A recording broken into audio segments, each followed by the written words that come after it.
عليكم ورحمة الله وبركاته. Cek.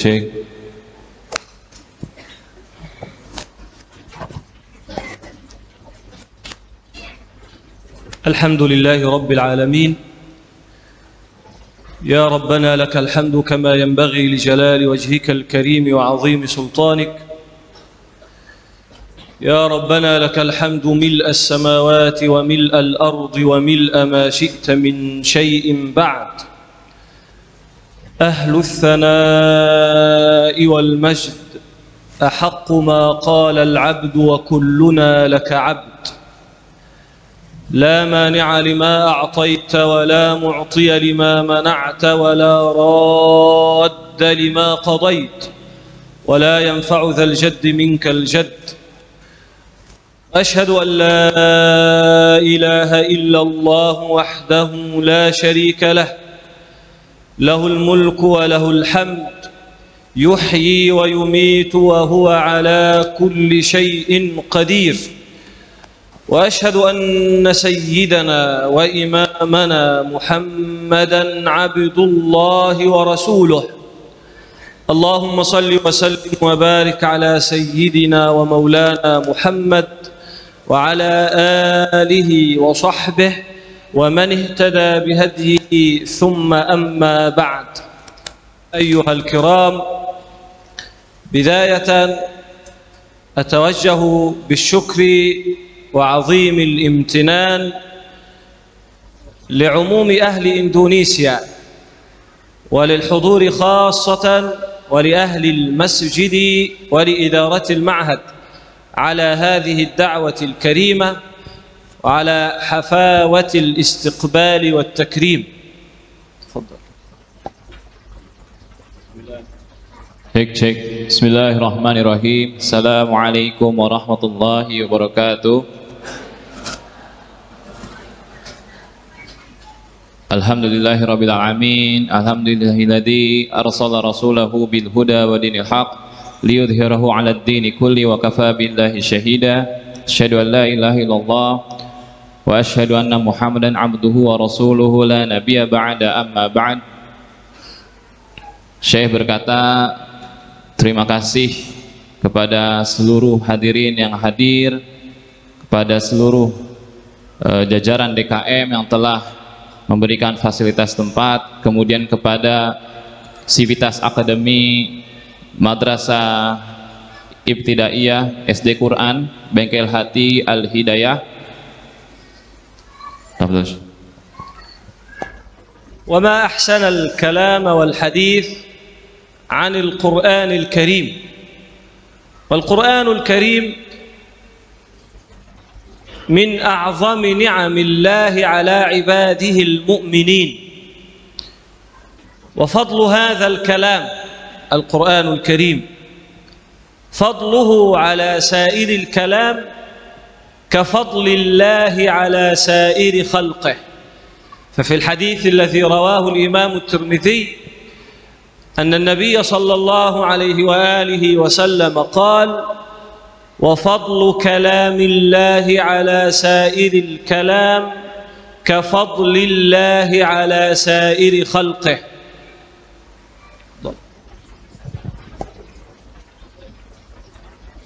Cek. Berbicara tentang Al-Quran, Al-Quran adalah nikmat terbesar yang diberikan kepada umatnya Nabi Muhammad SAW. Dari nikmat ini kita bisa mengambil sebuah ibrah, ya, seperti halnya hadis yang direwatkan tadi oleh Imam Tirmizi.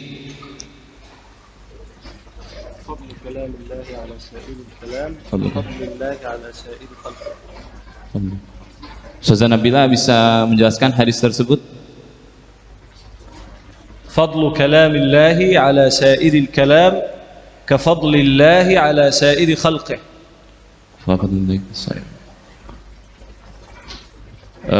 Keutamaan seseorang, ya, keutamaan seseorang dalam kalamnya, dalam bicaranya, dalam kalamnya mencerminkan kepribadian keutamaan seseorang tersebut. Kira-kira seperti itu.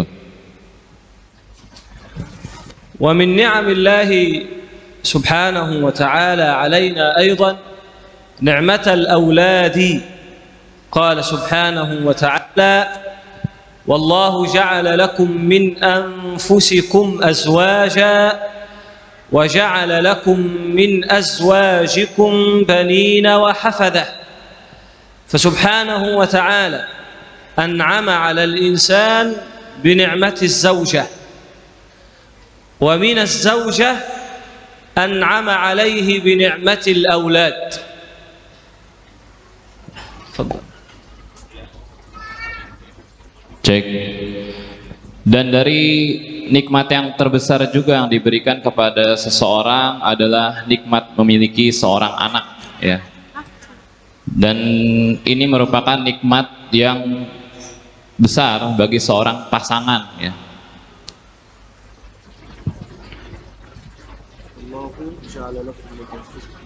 Seperti halnya yang dikatakan dalam Al-Quran, wallahu ja'ala lakum min anfusikum azwaja wa ja'ala bainakum wa ja'ala lakum min azwajikum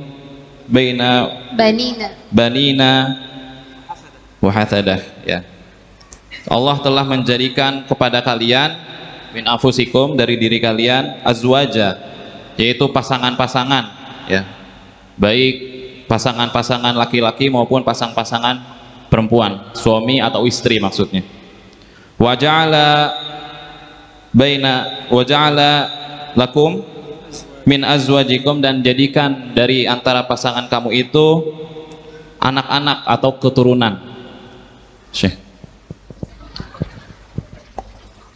وقد علمنا النبي صلى الله عليه وآله وسلم أن أعظم عطاء وأعظم هدية يعطيها الوالد لولده هي الأدب الحسن. ففي الحديث أن النبي صلى الله عليه وآله ما نحل والد ولدا من نحل خير من أدب حسن.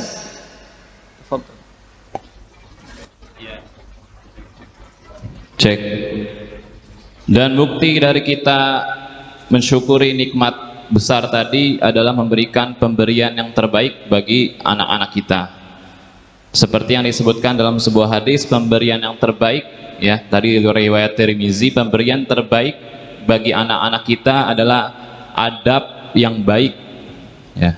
Mungkin di sini Ustazah Nabila dan Ustazah Umi bisa memberikan penjelasan lebih lanjut. Baik. Tadi hadis terakhir yang dibacakan oleh Syekh, mana walidun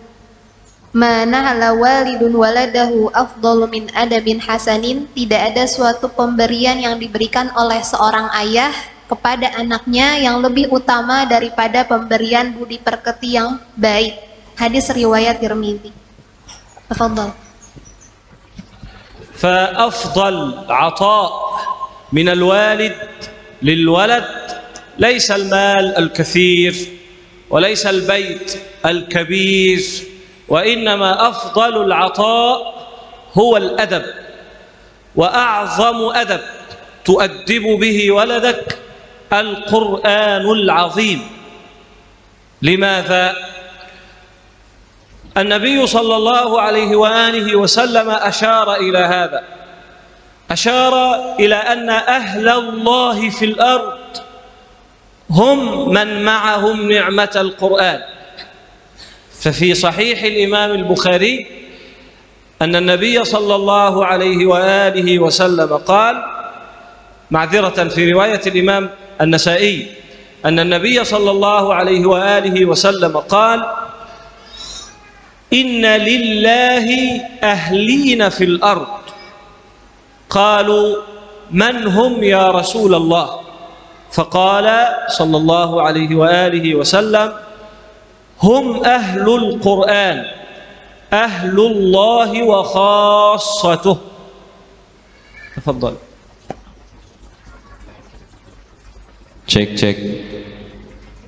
Dan sangat keliru sekali terhadap orang tua atau bapak dan ibu ya yang memberikan pemberian yang utama itu adalah harta gitu ya. Bukan pemberian yang utama itu adalah rumah gitu ataupun berupa kendaraan-kendaraan yang mewah gitu ya. Tetapi pemberian yang utama adalah adab yang baik, dan adab yang baik itu adalah terletak daripada Al-Quran. Seperti yang tertera dari hadis Nasai tadi yang diriwayatkan oleh Nasai ya, di langit nanti di akhirat akan ada keluarga-keluarga Allah.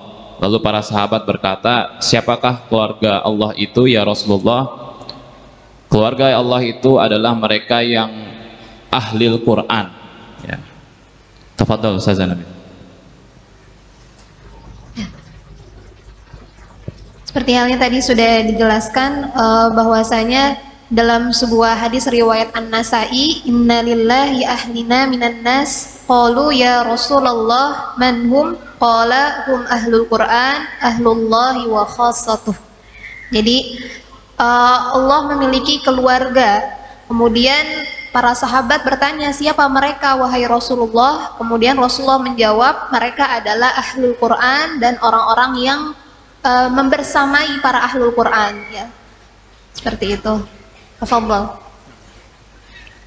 وأنت أيها الوالد وأيتها الأم عندما تسعى إلى تعليم ولدك القرآن أنت تنفع نفسك في الدنيا وفي الآخرة، لأن الولد الصالح في الدنيا بار بأبيه وأمه وبالوالدين إحسانا، وهو يوم القيامة عندما يكون لك ولد من أهل القرآن يخرج الوالد والأم من قبورهما وإذا بالملائكة تكسوهم ثياب من الجنة، الناس عرايا وأهل القرآن وآباء أهل القرآن يرتدون ثياب من ثياب الجنة، فيسألون بماذا هذا يا ربنا؟ فيقول بأخذ ولدكما القرآن، بتعليم القرآن لأبنائكم، أعطاكم الله هذه الكرامة.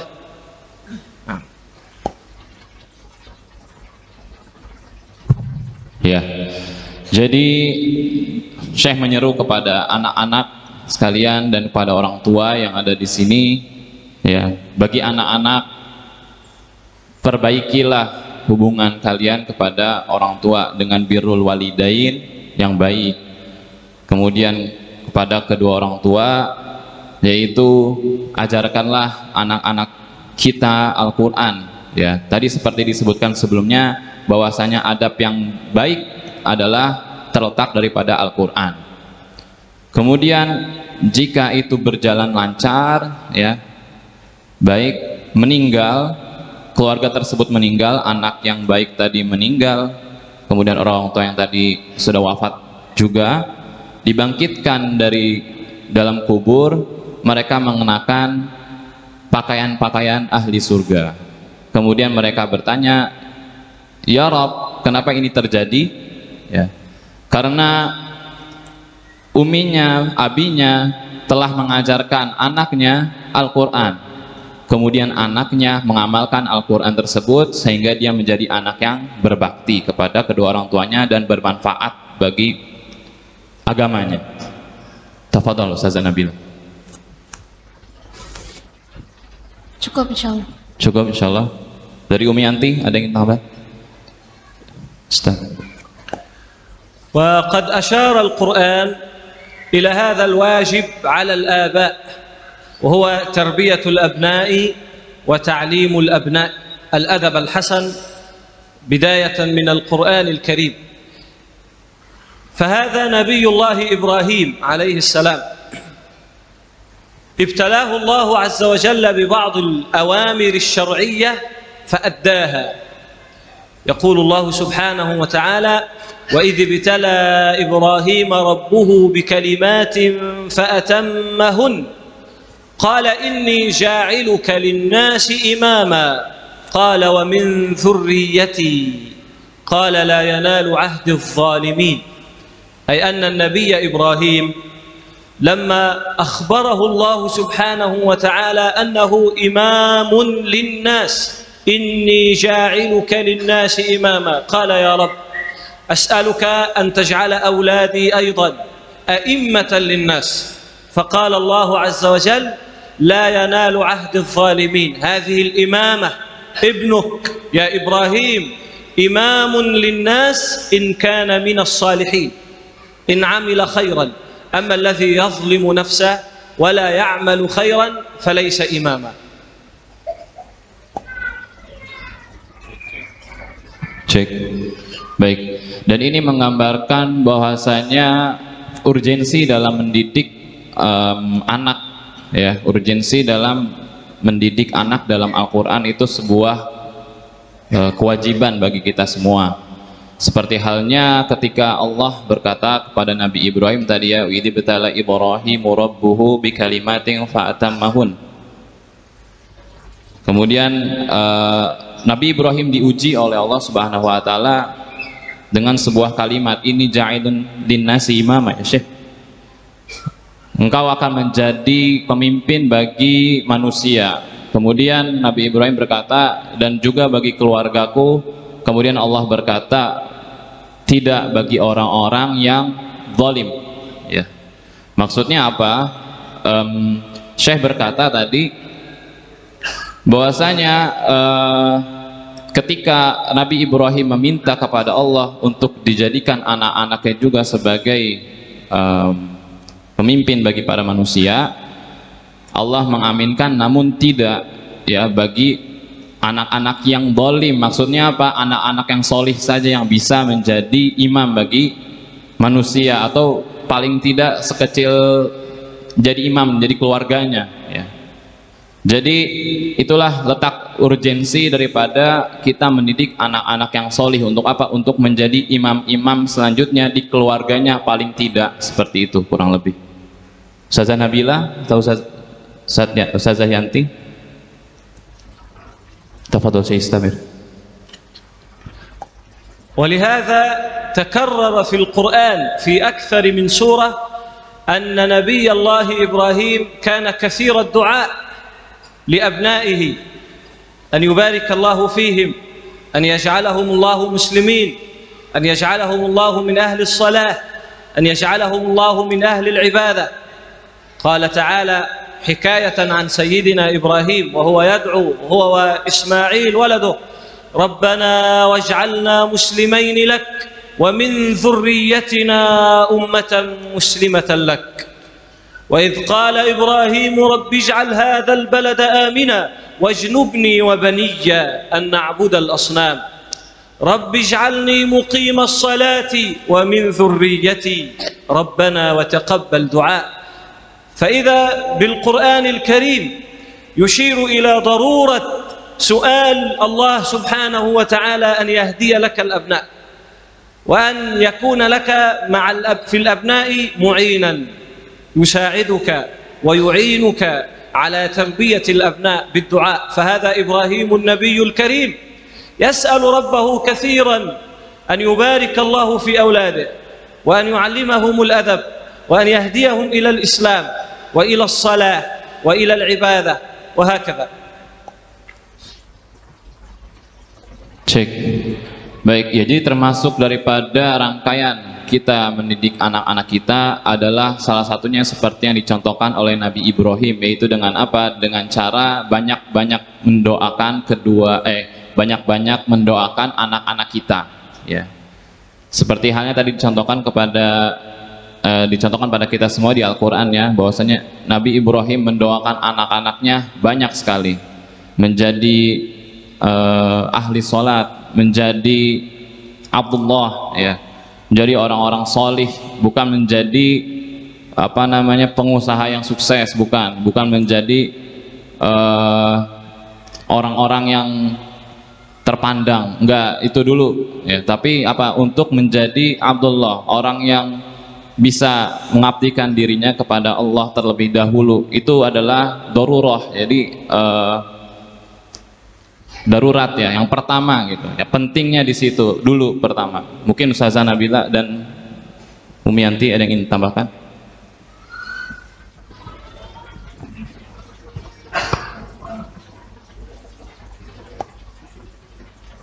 Tes. Ya, jadi tadi dijelaskan oleh Syekh bahwasanya Nabi Ibrahim alaihissalam itu sebagai tauladan yang Allah sudah contohkan di dalam Al-Quran. Bagaimana seorang Nabi Ibrahim alaihissalam, seorang Nabi saja sudah seperti itu doanya buat anak-anaknya, karena kebaikan, keberkahan dari keturunan yang dia harapkan itu sangat dimohonkan sekali oleh Nabi Ibrahim kepada anak keturunannya yang akan tadi mewariskan kepemimpinan umat manusia nanti. Seperti itu. Ya. Ini tentunya sangat relevan ya dengan apa yang menjadi kurikulum di SD Quran gitu. Selama ini kurikulum kita secara umum gitu, masyarakat kita menyekolahkan putra-putrinya itu semata-mata agar mereka kelak gitu, kalau mereka dewasa mereka nggak terlantar hidupnya, sehingga kemudian mereka memilih misalnya sekolah-sekolah yang terkenal, yang mahal. Ini yang selalu saya sampaikan gitu di parenting yang mahal, yang terkenal, yang fasilitasnya lengkap, yang kemudian memenuhi intelijensi mereka. Kenapa gitu? Agar kemudian mereka nanti dewasa pintar, cerdas, dan bisa bekerja dan menghasilkan pekerjaan atau bahkan mencari pekerjaan, bekerja di tempat yang bonafit sehingga gajinya bisa banyak, sehingga kemudian hidup di dunianya bisa makmur, bisa memiliki apapun kehidupan dunia yang diinginkan ya, seperti rumah, kendaraan, fasilitas, perhiasan, ini itu lain sebagainya. Dan kemudian yang sangat miris adalah misalnya kita membiarkan anak perempuan kita mendidik mereka untuk kemudian bisa juga bekerja keluar rumah gitu ya, keluar rumah. Agar apa gitu? Agar apa? Nanti kalau kamu dewasa, kamu bisa bekerja mapan, kamu menikah, kamu nggak ngerepotin suamimu. Kalau kamu mau ngasih sama mama, ngasih sama bapak, nggak usah bilang-bilang sama suamimu. Ini udah persoalan yang salah dalam pendidikan dan tujuan pendidikan anak, dan ini masif sekali ya di masyarakat kita. Seperti inilah, jadi kita mendidik anak, kita menyekolahkan mereka gitu, berpikir tentang dunia ya, tentang materi ya. Sementara tadi dari awal Syekh menjelaskan bagaimana keutamaan daripada Al-Quran dan menjadi tanggung jawab. Jadi orang itu mulia bukan karena fasilitas, bukan karena kemewahan duniawi, tapi justru karena ada dalam dirinya itu Al-Quran. Karena Al-Quranlah seseorang menjadi mulia fid dunya wal akhirah. Bahkan kemudian tadi disebutkan tentang bagaimana matinya atau meninggalnya seseorang yang ada dalam dirinya Al-Quran. Orang-orang yang solih gitu adalah bahwa mereka bahkan bisa memberikan mahkota kemuliaan bagi kedua orang tuanya, dan Allah pakaikan mereka pakaian-pakaian dari surga. Nah itu, jadi kita mencoba untuk, Allah ingin mengajak kita jauh melangkah ke depan, bukan hanya memikirkan dunia, padahal juga sebetulnya di dunia pun Allah akan muliakan gitu ya orang-orang yang mempelajari, mengajarkan Al-Quran. Orang yang terbaik di antara kalian adalah orang-orang yang membelajar Quran dan mengajarkannya serta mengamalkannya.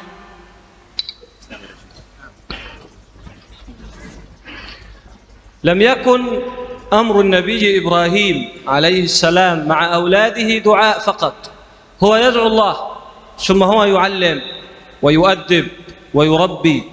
هذا أيضا في القرآن جاء في سورة البقرة أن الله سبحانه وتعالى قال: ووصى بها إبراهيم بنيه ويعقوب يا بني إن الله اصطفى لكم الدين فلا تموتن إلا وأنتم مسلمون.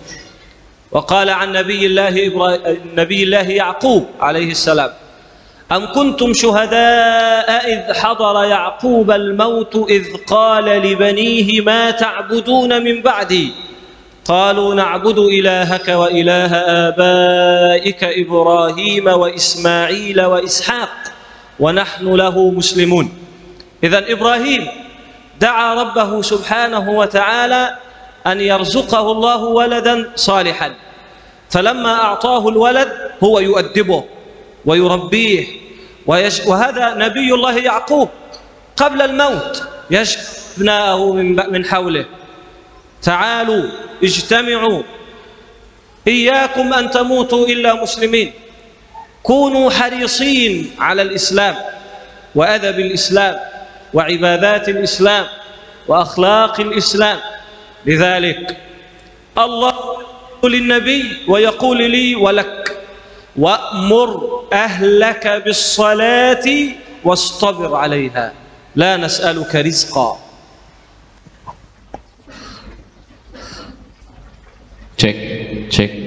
Ya, tidak seperti yang dikatakan Syekh tadi, seperti Nabi Ibrahim yang dicontohkan dalam Al-Quran, bukan hanya berhenti dalam mendoakan anak saja kita dalam mendidik anak, tetapi juga Nabi Ibrahim mendidiknya, mengajarkannya adab, ya, kemudian memintarkan, membuat dia yuzaki, ya, memintarkan, mencerdaskan dengan apa? Yaitu dengan adab dan Al-Quran. Seperti halnya juga yang dicontohkan oleh Nabi Yakub alaihi salam ketika dia hendak meninggal, kemudian dia memanggil anak-anaknya, kemudian bertanya, ma ta'budu min ba'di, yaitu apa yang akan kamu sembah setelah aku, ya, bukan justru menanyakan apa yang aku tinggalkan, apa yang akan kamu pakai setelah aku meninggal. Jadi bukan menanyakan wasiat, dan bukan juga mewasiatkan anak-anaknya untuk meneruskan bisnisnya atau hal-hal yang lain. Tapi apa pertanyaan Nabi Yakub kepada anaknya, ma ta'budu min ba'di, apa yang kamu sembah setelah aku wafat, gitu. Jadi menguatkan anak-anaknya. Para nabi tadi yang disebutkan oleh Syekh, Nabi Ibrahim dan Nabi Yakub adalah contoh kita dalam mendidik anak, bukan cuma mendoakannya saja, tapi juga kita harus terjun langsung dalam mendidiknya, mencerdaskannya, yaitu dengan apa? Dengan cahaya Quran dan Islam. Tafadhol.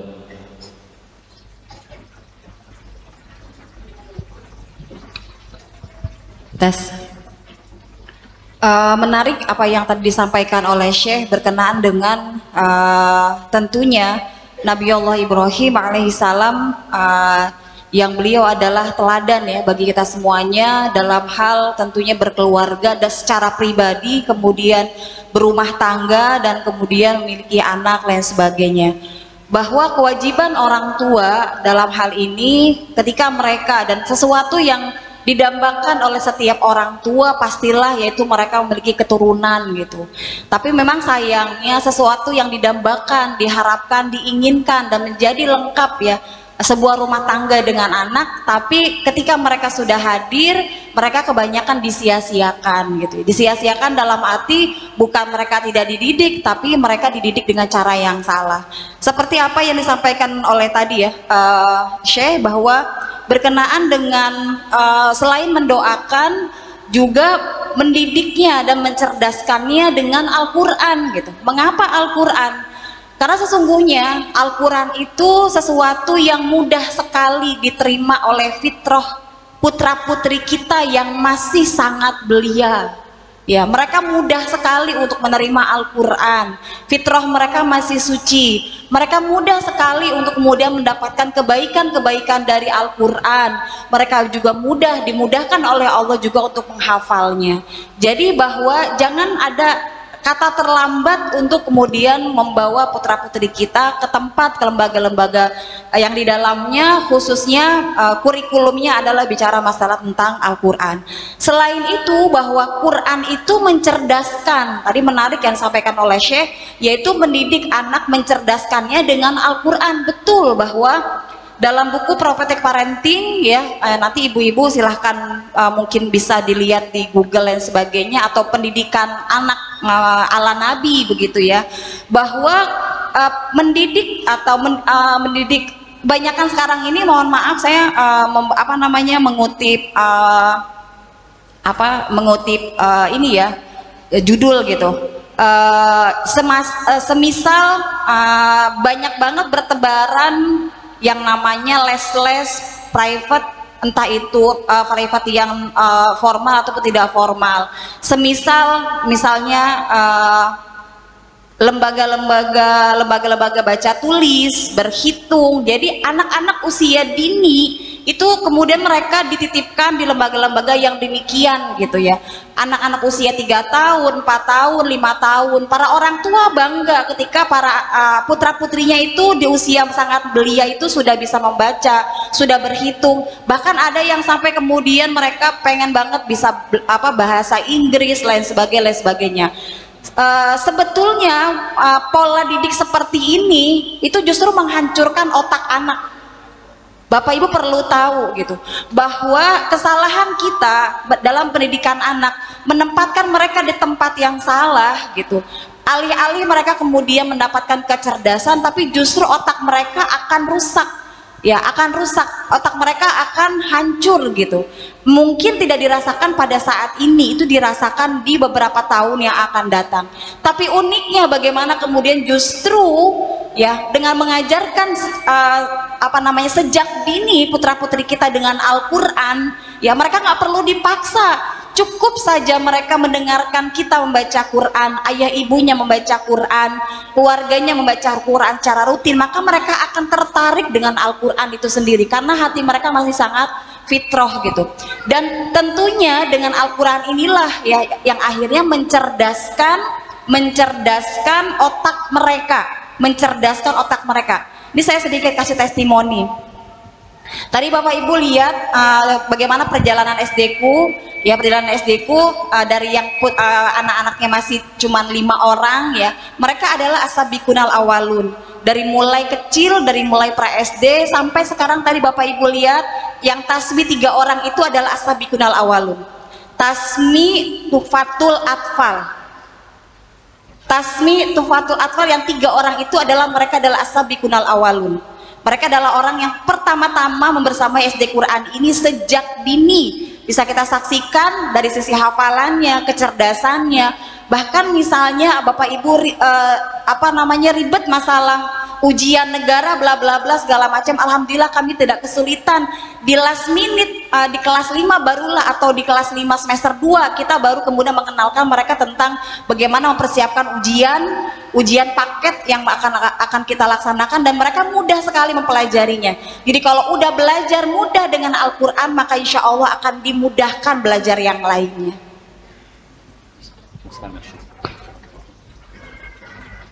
وليس الأمر في التربية موقوف على الأنبياء فقط. هذا لقمان الحكيم. لقمان ليس نبيا، ولكن الله سبحانه وتعالى أعطاه الحكمة، فهو عبد صالح أعطاه الله العقل والفهم. قال الله سبحانه وتعالى: ولقد آتينا لقمان الحكمة. هذا العبد الصالح ما ينبغي له، وقد أعطاه الله العلم والعقل، أن يترك ولده هملا من غير تعليم ولا أدب. فقد ذكر الله في القرآن كثير من وصايا لقمان لولده. وإذ قال لقمان لابنه وهو يعظه: يا بني لا تشرك بالله إن الشرك لظلم عظيم.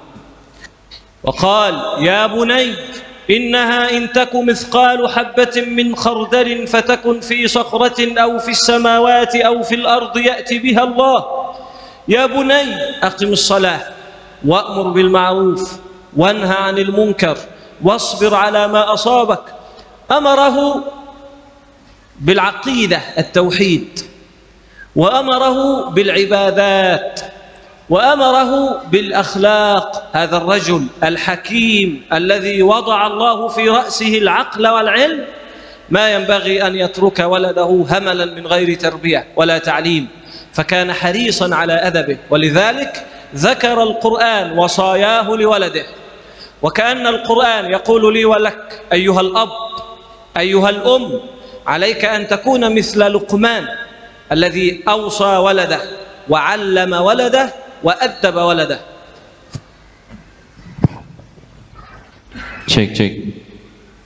Ya, jadi tidak dinisbatkan juga ternyata pendidikan di dalam Al-Quran ini kepada kedua nabi tadi saja, tetapi juga ada seorang tokoh yang dia bukan dari kalangan nabi, tetapi Allah menjadikannya surat dalam Al-Quran, yaitu Luqmanul Hakim.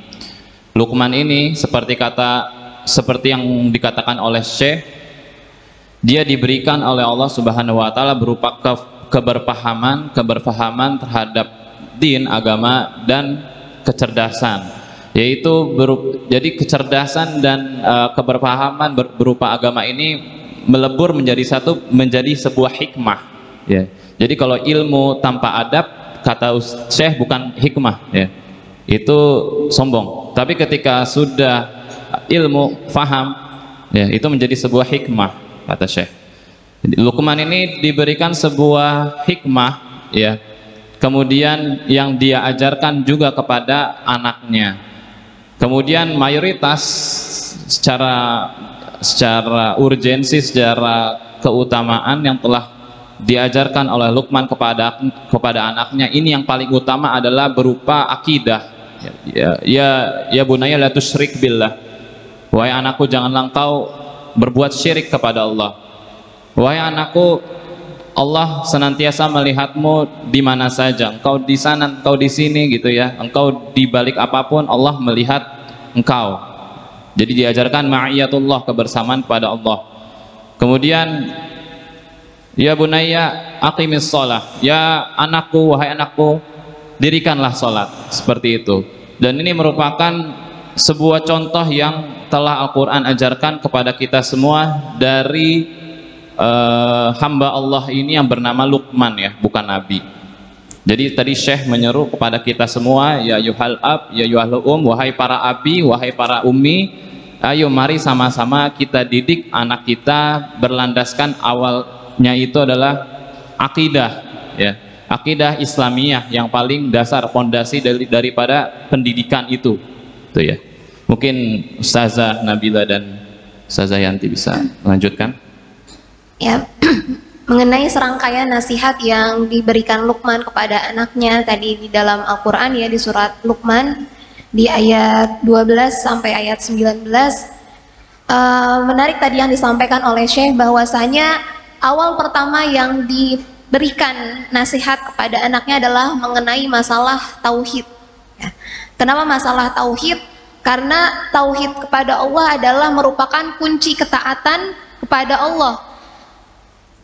Manakala anak sudah ditanamkan ketauhidan akidah sejak awal, maka akan mudah bagi mereka untuk menjalankan ketaatan kepada Allah. Dan menghafal Al-Quran adalah salah satu bentuk ketaatan kepada Allah, ya. Jadi iman sebelum Al-Quran. Kalau boleh mengutip sebuah hadis yang diriwayatkan oleh Ibnu Majah, bahwa dahulu ketika kami bersama Nabi SAW, pada saat itu kami merupakan sosok anak-anak yang sedang bertumbuh kuat. Kami belajar iman sebelum mempelajari Al-Quran. Kami pun mendalami Al-Quran, maka dengan begitu bertambahlah keimanan kami. Seperti itu. Wallahu a'lam.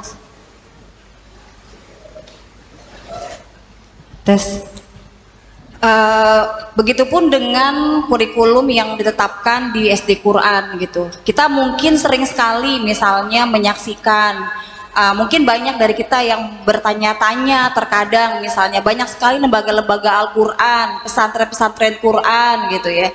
Kemudian anak-anak kita yang dititipkan di tempat-tempat tersebut, ataupun anak-anak tetangga kita lain sebagainya. Tapi ternyata ketika mereka pulang ke rumah, ini sering banget saya mendapatkan keluhan yang demikian gitu ya. Mendapatkan keluhan di mana ternyata bahwa pesantren tidak lalu bisa mengubah mereka seperti apa yang diharapkan. Pulang ke rumah sholatnya masih harus diteriakin gitu ya, kemudian masih baca Qurannya ternyata semangatnya cuma ada di pesantren dan sebagainya. Entah bagaimana, apa yang salah dari belajar itu semuanya, kemudian kita mencoba untuk bisa memperbaiki kurikulum yang ada di SD Quran, sehingga yang kita lakukan seperti halnya kemudian Rasulullah ajarkan kepada kita semuanya, bahwa tahapan pendidikan, ya, tahapan pertama dalam pendidikan anak-anak kita memang adalah haruslah mengajarkan tauhid, ya. Seperti yang disampaikan oleh Ibnu Abbas bahwa Rasulullah Shallallahu Alaihi Wasallam bersabda, ajarkanlah kalimat la ilaha illallah kepada anak-anak kalian sebagai kalimat pertama, dan tuntunkanlah mereka mengucapkan kalimat la ilaha illallah ketika mereka menjelang kematiannya. Dan banyak sekali kemudian kesaksian para sahabat tentang bagaimana keutamaan mengajarkan kalimat la ilaha illallah. Nah, makanya salah satu daripada kalimat afirmasi yang kita sampaikan, kita tetapkan di SD Quran, yaitu di mutabaah yaumiyahnya untuk santri-santri kita yang masih di bawah usia 10 tahun, itu selalu ada kalimat afirmasi menjelang tidur, yaitu Allah bersamaku, Allah melihatku, Allah memperhatikanku. Diharapkan mereka merasakan bagaimana kebersamaan mereka. Ya, tadi kalau Syekh mengatakan di dalam tadi bicara masalah Luqman tadi, apabila ada sebuah perbuatan yang keji meskipun cuma sebesar biji sawi, maka tidak akan pernah luput daripada pencatatan dan pengawasan Allah. Jadi diharapkan dengan kalimat afirmasi ini menjadi sebuah suges positif dari mereka sejak kecil gitu.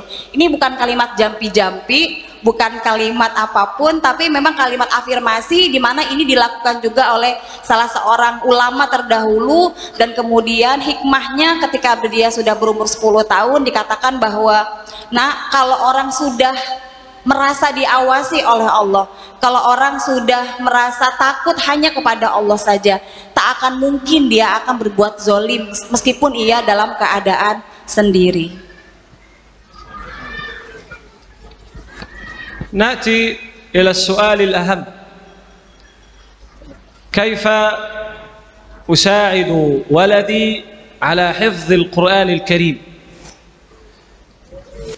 أو كيف أربي ولدي تربية سليمة على آداب القرآن الكريم؟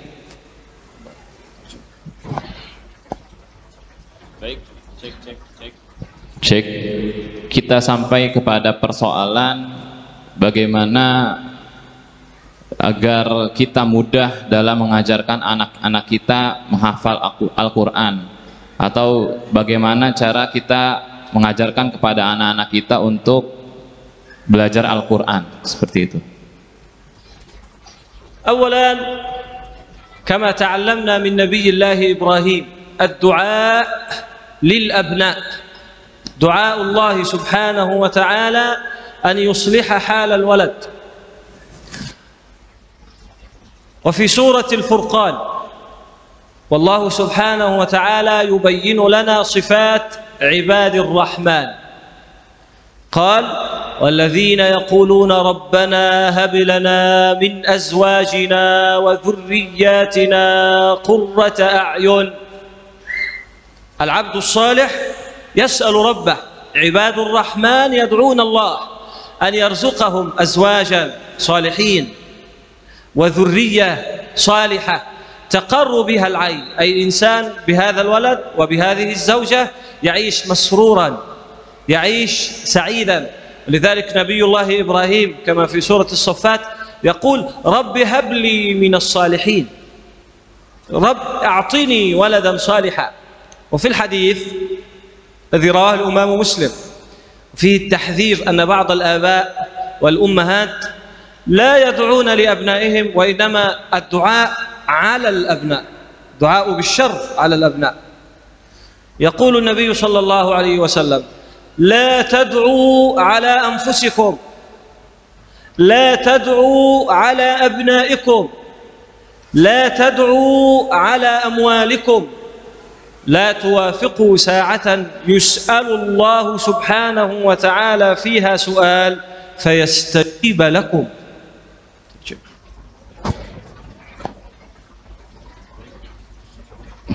Untuk persoalan ini, persoalan tadi ya, bagaimana kita bisa mudah mengajarkan anak-anak kita terhadap Al-Quran, ya, mengajarkan Al-Quran kepada mereka. Kita bertolak dari surat Al-Furqan, Astagfirullah, min surat Al-Furqan. Jadi dari surat Al-Furqan kita bisa lihat Nabi Ibrahim itu berdoa ya, sebaik-baik doa adalah dalam Al-Quran, Rabbana hablana min azwajina wa dzurriyyatina qurrata a'yun. Jadi dari doa ini kita bisa mengambil ibrah ya. Nabi Ibrahim Nabi Ibrahim alaihissalam meminta kepada Allah agar diberikan kepadanya anak yang solih ya, anak yang solih pertama-tama itu. Karena bagian daripada menjadi keluarga yang sakinah, yang senang, yang tentram ya, itu adalah menjadi keluarga yang taat sama Allah Subhanahu, ibadur rahman, menjadi keluarga yang sekeluarga itu baik bapaknya, ibunya dan anaknya itu taat sama Allah semuanya.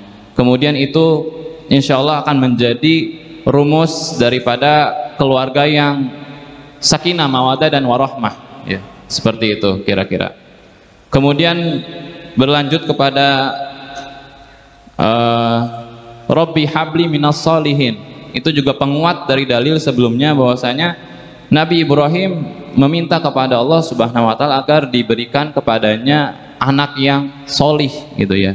Jadi ini merupakan rumus ya bagi kita semua dalam berkeluarga. Yang pertama, setelah kita mengislah diri kita, kemudian menikah, mencari pasangan yang sama-sama sekufu ya, Rabbana hablana, kita hablana min azwajina, kemudian pasangan-pasangan kita, wa dzurriyyatina, minta kepada Allah juga agar diberikan anak-anak yang solih, qurrata a'yun ya tadi ya, Rabbi habli minas solihin.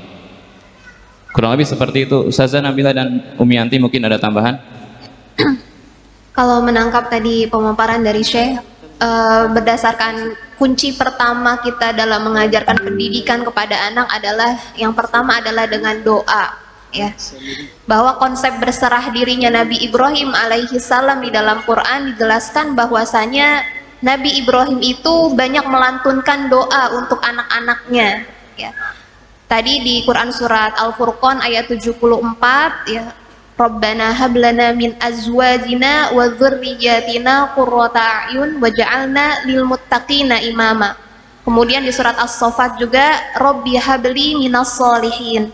Ya, artinya konsep berserah diri Nabi Ibrahim yang dijelaskan di dalam Al-Qur'an, selain daripada berikhtiar, berusaha, tidak lupa juga untuk berdoa memohon kepada Allah, karena Nabi Ibrahim walaupun dia seorang nabi juga tetaplah manusia biasa gitu ya, yang membutuhkan pertolongan dari Allah Subhanahu wa taala dalam mendidik anak-anaknya.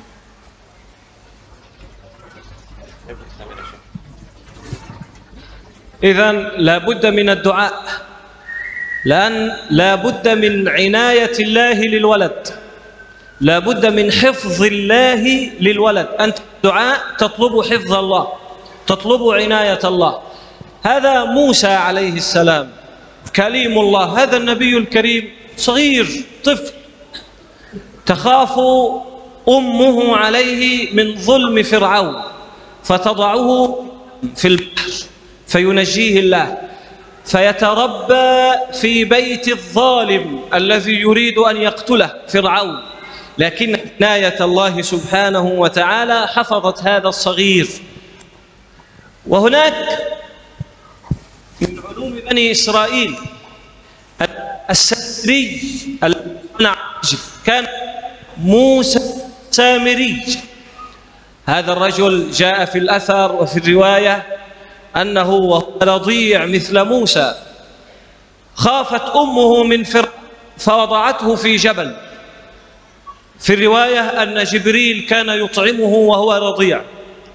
فانظر الذي رباه فرعون في عناية الله وحفظه نبي كريم كليم الله، وكلم الله موسى تكليما. والذي أطعمته الملائكة لكن ليس في عناية الله وليس في حفظ الله، لما شب وكان كبير كفر بالله سبحانه وتعالى. فلا بد أن تسأل الله أن يحفظ لك ولدك.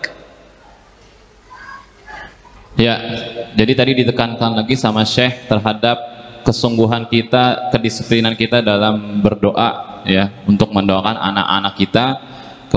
Kemudian dikuatkan lagi oleh kisahnya Nabi Musa alaihi salam, tatkala pada zaman itu Fir'aun ya, itu merupakan penguasa yang amat sangat zalim ya, bahkan memburu anak-anak laki-laki untuk dibunuh ya.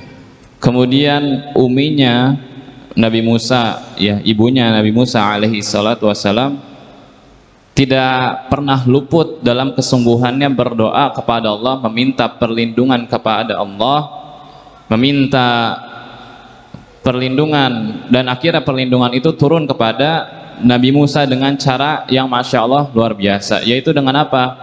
Dia justru hidup ya, dididik di tempat yang memang paling berbahaya, tapi dalam apa? Dalam lindungan Allah, dimana yaitu dididik dan dibesarkan di lingkungan istananya Fir'aun. Justru itu ironis sekali ya, jadi dia malah hidup di tempat yang sangat amat berbahaya, namun karena Allah menurunkan hifdzullah, inayatullah ya, tadi perlindungan Allah, Masya Allah, jadi itu tidak ada yang bisa menangkalnya ya. Walaupun Fir'aun itu sudah berkampanye untuk membunuh anak laki-laki yang ada pada saat itu yang baru lahir, tapi Masya Allah dengan kegigihan ibunya Nabi Musa, Nabi Musa alaihissalam bisa tumbuh besar justru malah di lingkungan yang paling berbahaya. Dengan apa? Dengan lindungan Allah Subhanahu wa Ta'ala.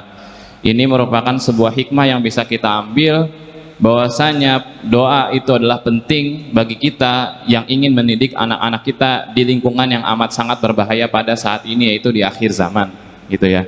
Bahkan tadi bukan hanya mengancam akidah ya di tempatnya Fir'aun, bahkan di tempatnya Fir'aun itu mengancam nyawa, tapi apa? Allah menjadikan itu tempat yang aman bagi Musa untuk tumbuh besar.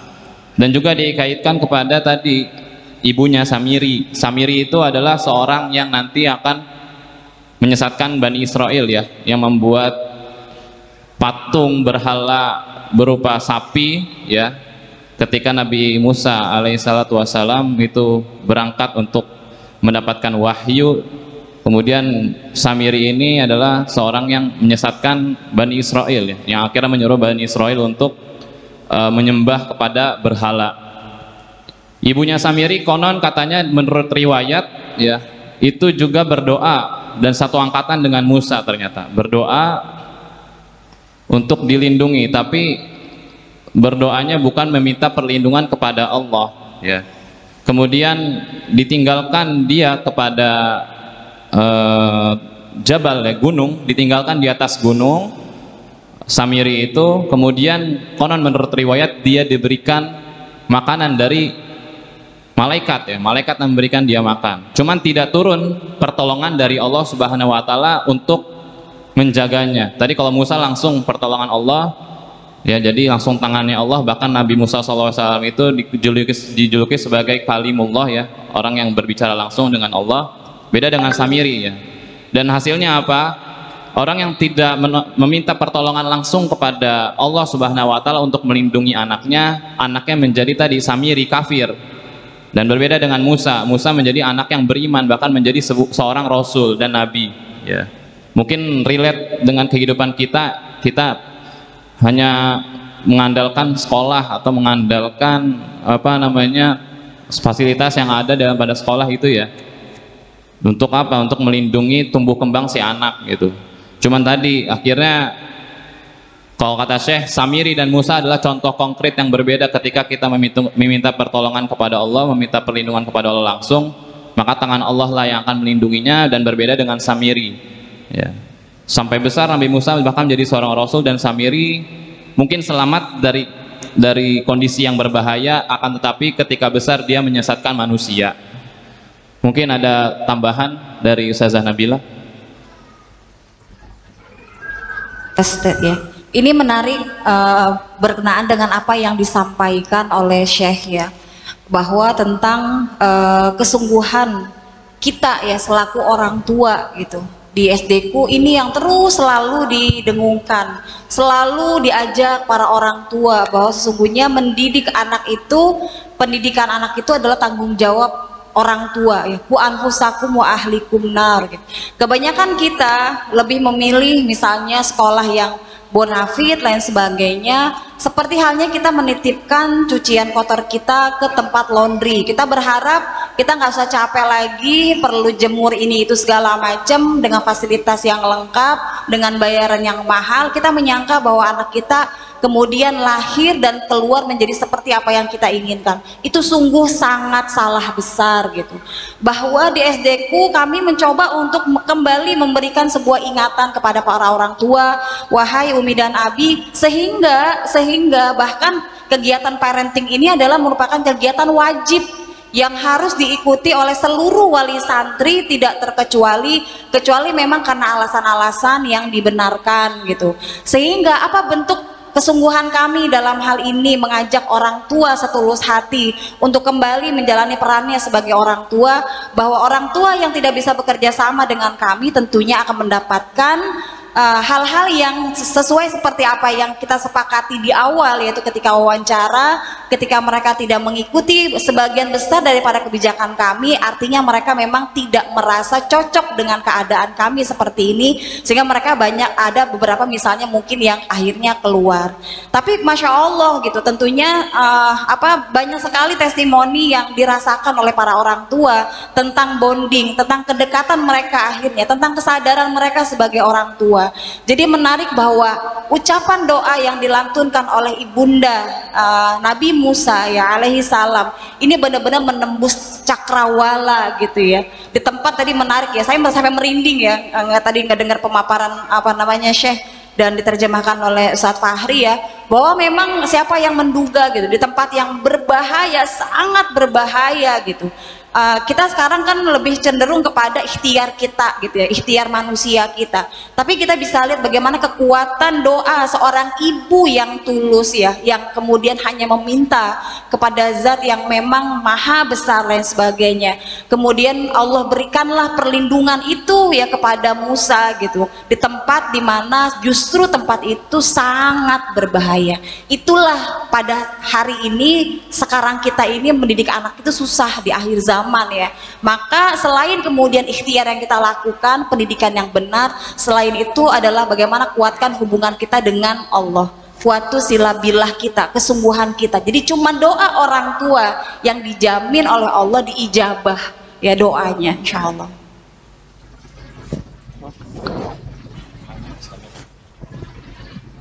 بعد ذلك مما يعين على تربية الأولاد القدوة الحسنة، أن يكون الأب والأم طيبا حسنا أمام الأولاد. أنت تريد أن تعلم ولدك الأدب، الصلاة، الصيام، الزكاة، لابد أن تفعل أنت هذه الأمور. أنت تريد أن يقرأ ولدك القرآن وأن يحفظ ولدك القرآن، هل أنت تقرأ القرآن؟ أنا لا أجيد القراءة، هل تستمع إلى القرآن؟ نحن أبناء، أنا مثلا أرتدي هذا الزي لأن آبائي في مصر يرتدون هذا الزي، وأنت ترتدي هذا الثوب لأن الآباء في إندونيسيا يرتدون هذه الثياب. أنا تكلمت اللغة العربية لأن الآباء والمعلمين في مصر يتكلمون اللغة العربية، وأنت تتكلم اللغة الإندونيسية أو الجاوية لأن الآباء والمعلمين هنا يتكلمون هذه اللغة. النشء الصغير يتربى على ما عوده أبوه.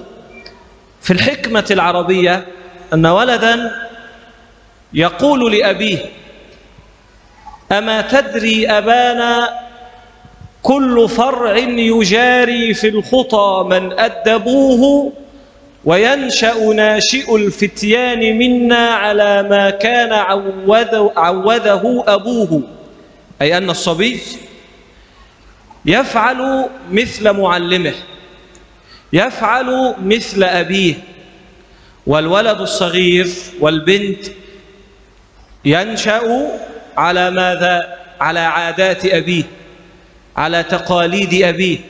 فإن كان للقرآن في حياتك وفي يومك نصيب وحظ فبالضرورة سيكون للقرآن نصيب وحظ في عقل وقلب ولدك، لأنه رأى القرآن فيك ورأى الأدب فيك ورأى الأخلاق فيك.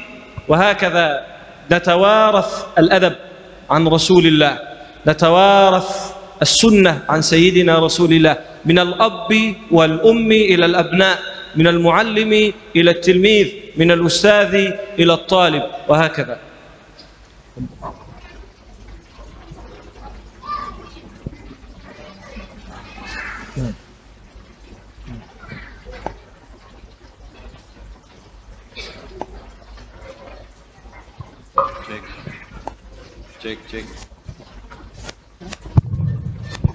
Cek.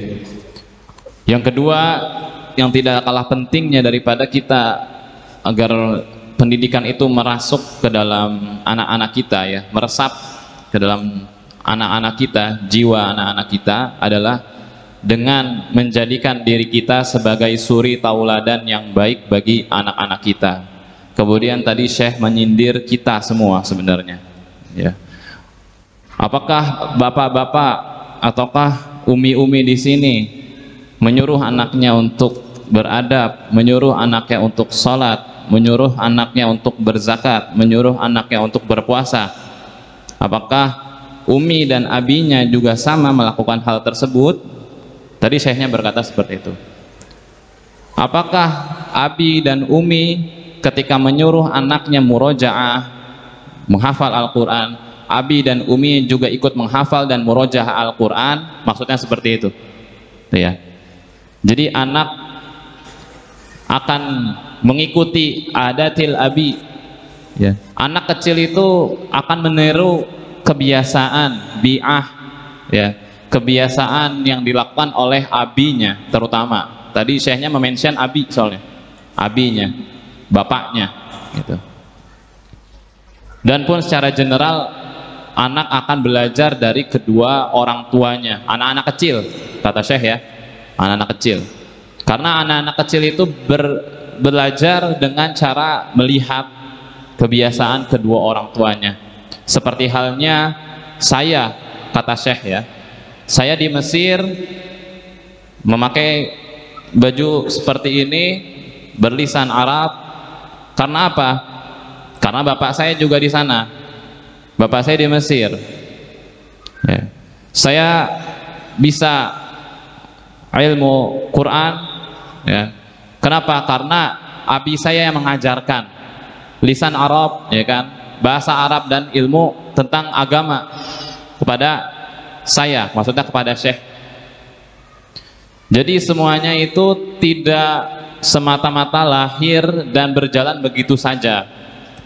Ya, anak-anak kecil itu belajar dengan cara mencontek, mengkopi, dan melihat daripada kebiasaan orang tuanya sehari-hari, kurang lebih seperti itu. Pun begitu juga para, tadi disinggung oleh Syekh, para pengajar. Apakah para pengajar juga melakukan hal-hal yang sama, menjadi qudwah hasanah bagi para murid-muridnya, seperti itu, ya kan? Pengajar akan menjadi contoh teladan bagi para murid-muridnya. Pun begitu juga semuanya. Murid akan mencontoh gurunya. Kita yang tadinya menjadi murid akan menjadi guru. Guru juga akan menularkan hal-hal tersebut kepada muridnya. Terus berulang seperti itu. Dan ini kalau misalkan tidak diputus rantainya dari kita sekarang, ya, dan ini akan berjalan istimror, terus menerus. Semisalkan hal-hal seperti ini, qudwah hasanah ini tidak berjalan, gitu. Mungkin itu, ya. Mungkin Ustazah Nabila dan Umi ada yang ingin disampaikan. Ya. Tadi poin yang kedua adalah qudwatun hasanah atau suri tauladan yang baik dari kedua orang tuanya dan para pendidik daripada anak tersebut. Ya. Kalau boleh mengutip perkataan Al-Ghazali dalam kitab Ihya Ulumuddin, bahwasanya beliau berkata, anak adalah amanah bagi kedua orang tuanya. Hatinya yang suci adalah permata yang sangat mahal dan masih bersih dari segala goresan dan coretan. Jiwanya mudah menerima setiap goresan. akan menyukai apa saja yang didekatkan kepadanya. Jika ia diajarkan kebaikan dan dibiasakan melakukannya, maka dia akan tumbuh dalam kebaikan. Bahagia di dunia dan akhirat, kedua orang tua dan guru-gurunya akan mendapatkan pahala. Sebaliknya, jika dibiasakan dalam keburukan dan dibiarkan tumbuh seperti binatang, maka dia akan sengsara dan binasa. Dia dan orang tuanya pun akan menanggung dosa. Ya, jadi seandainya Abi dan Umi memberikan puluhan nasihat kepada anak, maka nasihat itu tidak akan membekas selama keduanya tidak merealisasikannya dalam sikap dan perbuatannya sebagai orang tua. Seperti itu.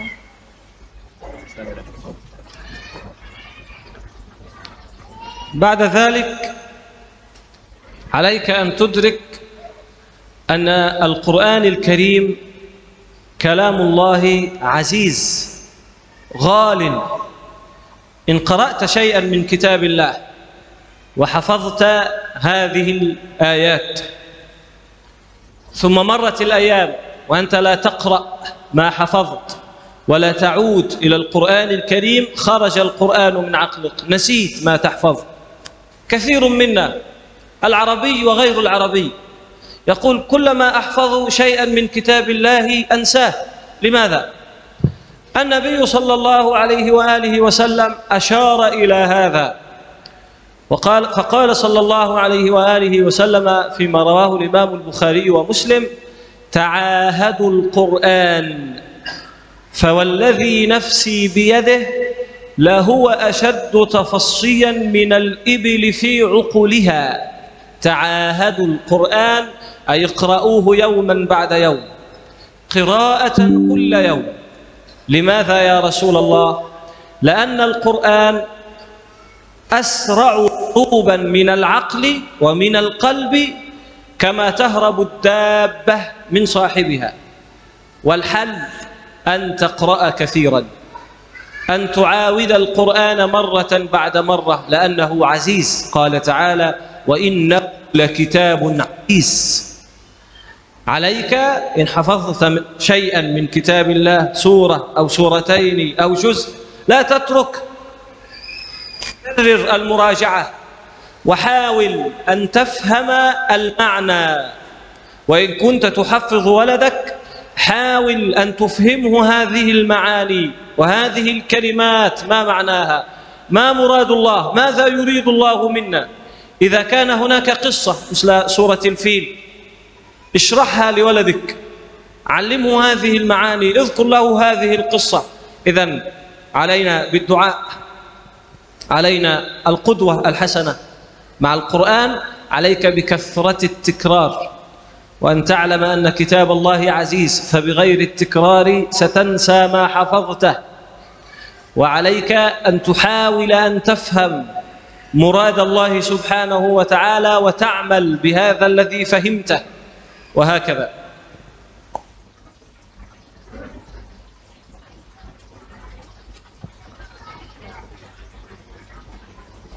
Cek, ya.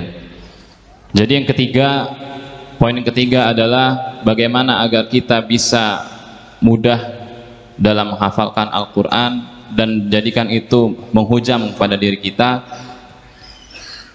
Kita harus murojaah Al-Quran, ya.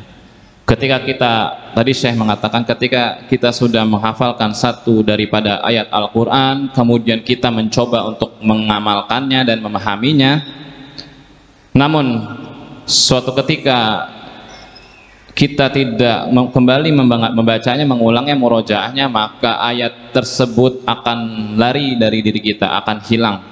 Jadi wajib bagi diri kita, bagi orang-orang yang tadi mengajarkan kepada anak-anak kita Al-Quran, ya, baik anak-anaknya maupun orang tuanya, untuk sama-sama kita memurojaah Al-Quran. Bahkan Syekh berkata, hal ini adalah hal-hal yang bisa berlaku bagi semua orang, hatta walaupun itu orang-orang Arab, gitu ya.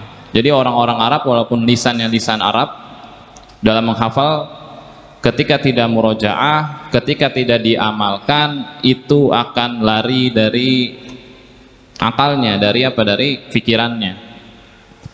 Tadi ada 3 yang diambil poin yang Syekh katakan ya. Kita harus menghafalkan Al-Quran, membacanya, menghafalnya, kemudian memahaminya, mengulangnya, kemudian mencoba untuk memahaminya dengan apa? Dengan bahasa Arab. Jadi bahasa Arab itu bagi anak-anak kecil umur 3 tahun. Ini sebenarnya anak kemarin sempat nanya Mas Syekh juga itu, dan berkenaan dengan maudhu yang ini, qadarullah. Jadi baik bagi anak umur, dari kapan kita bisa mengajarkan bahasa Arab baik untuk anak kita itu di umur 3 tahun kata Syekh. Dari mulai 3 tahun biasakan anak kita untuk berbahasa Arab. Agar apa? Agar dia kelak ketika sudah belajar Al-Quran dapat memahaminya dengan benar. Dan orang yang sudah menghafal dengan memahaminya itu kuat sekali kata Syekhnya. Jadi gitu.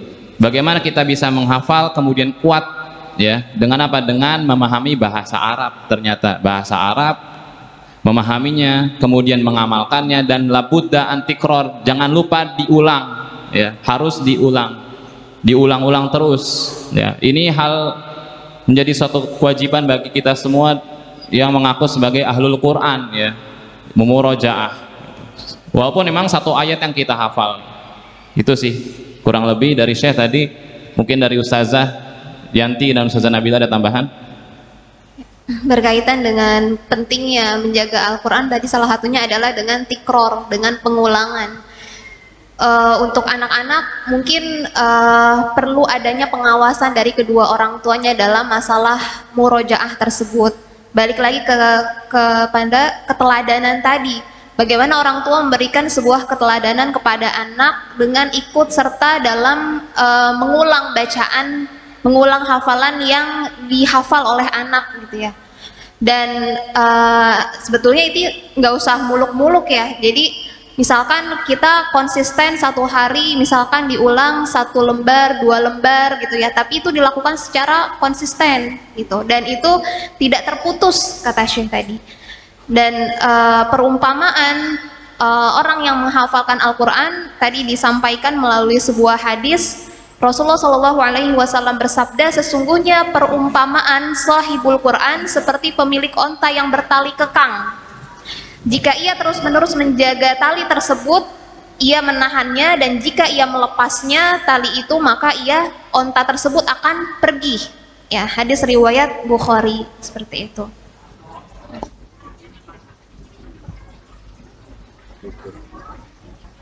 Cek. Ya tadi terlupa sedikit ya. Jadi kalau kata Syekh, anak tadi kan dimulai dari 3 tahun dalam belajar bahasa Arab ya. Cuman ketika itu menjadi suatu hal yang sulit bagi kita, kalau kata Syekh itu, perbacakanlah makna yang ada dalam Al-Quran itu yang menurut yang dia hafal dengan bahasa-bahasa yang sederhana seperti itu. Jadi sehingga anak-anak kita dapat memahaminya, kemudian mengamalkannya. Kurang lebih seperti itu.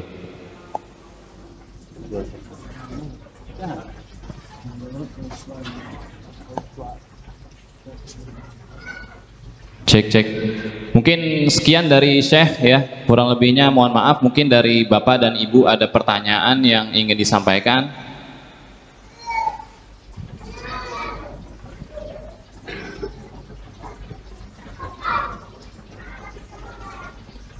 Baik, jazakallah khair kepada Ustadz Fahri dan juga Syekh yang telah memberikan pemaparan materi dan juga menerjemahkannya, sekaligus Ustazah Nabila dan Umiyanti yang merelevansikan dengan kondisi kita pada hari ini. Beranjak ke agenda selanjutnya, yaitu insya Allah pertanyaan-pertanyaan bagi para ayah atau ibu, abi, umi yang ingin bertanya, dipersilahkan untuk kuota pertama, yaitu 3 penanya.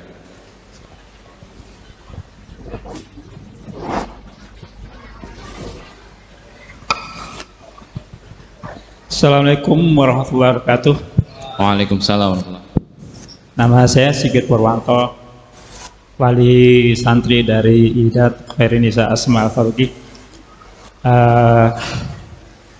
Tadi sempat dijelaskan bahwa kecerdasan anak terkait kemampuan anak seperti menghitung dan lain-lainnya, membaca termasuk semuanya, itu justru malah merusak merusak anak itu sendiri. Dan tadi jelaskan bahwa Nabi Ibrahim mencerdaskan, selain adab juga mencerdaskan anak dengan Al-Quran. Yang ingin saya pertanyakan adalah yang dimaksud dengan kecerdasan dalam Al-Quran itu. Maksudnya, tolok ukur kecerdasan dalam Al-Quran itu seperti apa? Sebenarnya yang kita pahami selama ini secara umum, kecerdasan itu biasanya terkait dengan akademik. Itu aja. Assalamualaikum warahmatullahi wabarakatuh.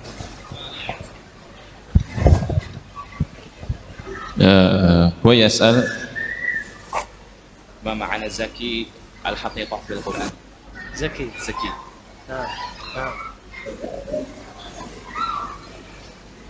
هناك الذكي بحرف الذال، وهناك الزكي بحرف الزاي. الذكي بحرف الذال هو العاقل الفاهم الذي يفهم، حدة العقل وكثرة الفهم أو سرعة الفهم. هناك الزكي بالزاي هو الطاهر. وفي سورة الشمس ونفس وما سواها فألهمها فجورها وتقواها قد أفلح من زكاها وقد خاب من دساها. وفي دعاء نبي الله إبراهيم ربنا وابعث فيهم رسولا منهم يتلو عليهم آياتك ويعلمهم الكتاب والحكمة ويزكيهم. فالتزكية عمل النبي. ما معنى التزكية هنا؟ تطهير النفس من الأخلاق السيئة، تطهير النفس من كل شيء لا يحبه الله. مثلا لو أن إنسان في قلبه حسد، التزكية أن يحاول أن يخرج الحسد من قلبه. وهو التزكية في التراث الإسلامي هي علم التصوف الصحيح القائم على كتاب الله وعلى سنة رسول الله. يسميه بعض الناس علم التزكية، ويسميه بعضهم الإحسان، ويسميه بعضهم علم التصوف. التزكية بالزاي. Jadi tadi berbicara masalah cerdas ya, cerdas dalam Al-Quran, betul ya?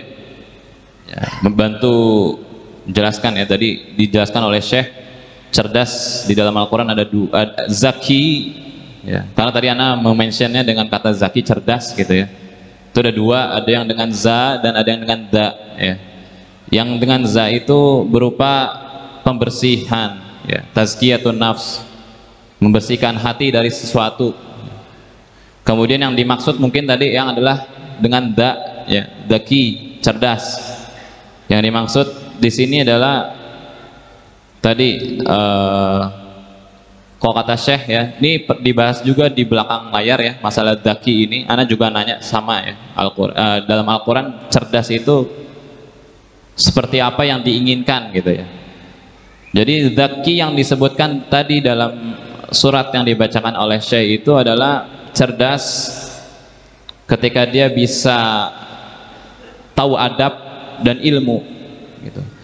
Tapi ketika ilmu saja tadi adabnya nggak ada, sombong ya. Al adab bila ilm juga sama, kopong. Adab nggak ada ilmunya, kopong juga. Jadi adab dengan ilmu, hikmah, seperti itu.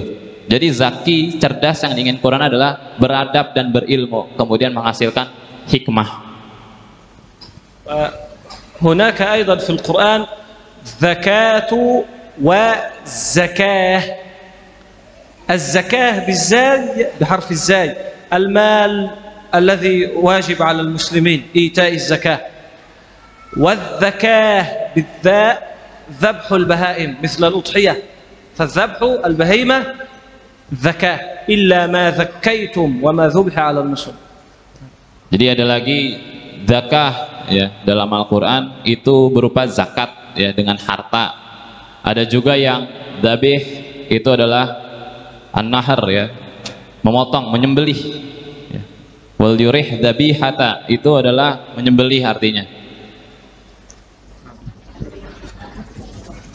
Baik, jazakallah khair pada Syekh dan Ustadz Fahri yang telah menjawab pertanyaan. Baik, ada tersisa 2 kuota pertanyaan bagi ikhwan ataupun akhwat abi ataupun umi yang ingin menanyakan perihal materi yang telah disampaikan atau mungkin perihal keresahan-keresahan yang ditemui dalam mendidik anak. Kami persilahkan 2 penanya berikutnya, boleh?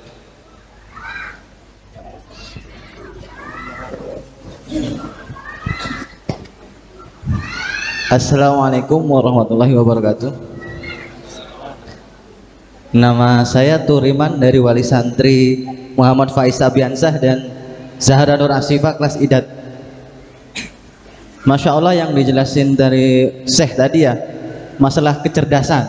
Kecerdasan itu ada 2 katanya tadi ya, yang cerdas dan beradab.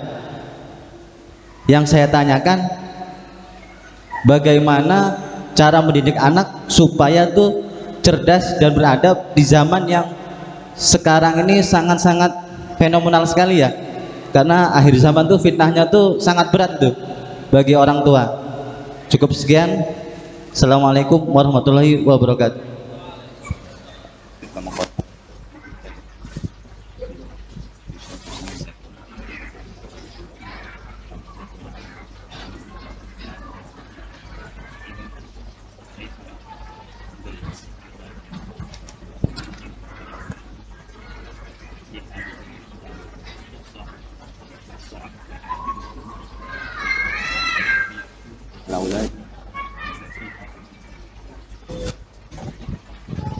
أقوم منهج لتربية الأولاد هو منهج الأنبياء.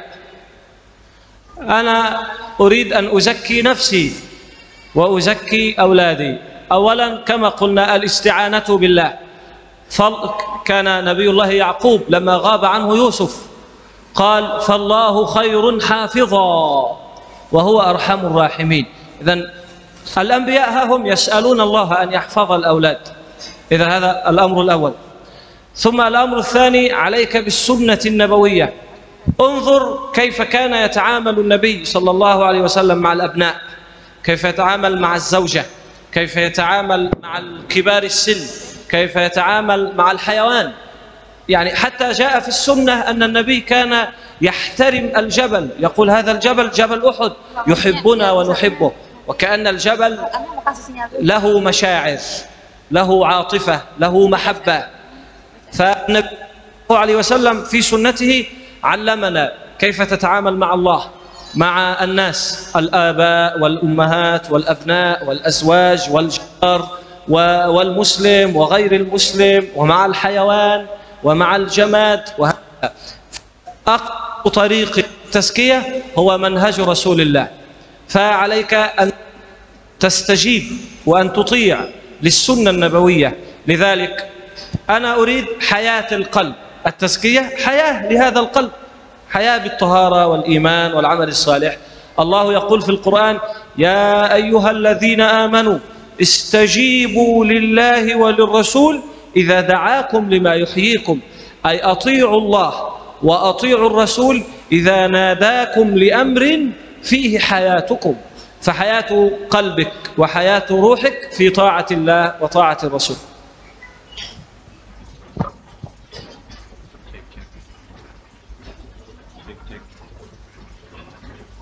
Cek, maaf. Jadi sebenarnya pertanyaan yang tadi Pak Turiman sudah tanyakan sudah ada jawabannya ya. Dari yang pertama tadi meminta pertolongan pertama kepada Allah, meminta penjagaan dengan sebaik-baik penjagaan kepada Allah Subhanahu wa taala. Seperti yang sudah dicontohkan oleh tadi ibunya Nabi Musa alaihi salatu wassalam, ya kan. Bagaimana mereka para nabi juga ikut mendoakan anak-anaknya meminta perlindungan dan pertolongan kepada hanya kepada Allah Subhanahu wa taala tentunya di kondisi-kondisi yang amat berat sekarang ini. Itu pertama ya, yang paling utama bagi kita semua, yaitu adalah meminta pertolongan terhadap anak-anak kita agar dilindungi oleh Allah Subhanahu wa taala. Yang kemudian terkait masalah menguatkan manhaj hidup kita ya, menguatkan pondasi-pondasi dalam kehidupan kita berkeluarga gitu ya. Ini berkaitan dengan bagaimana kita juga mengajarkan anak-anak kita dalam bermuamalah kepada semuanya, termasuk kepada Allah, hablum minallah. Mengajarkan kita, anak-anak kita untuk bagaimana berkomunikasi dengan Allah Subhanahu wa taala, kemudian dengan manusia, kemudian dengan tetangganya. Islam mengajarkan itu semuanya ya.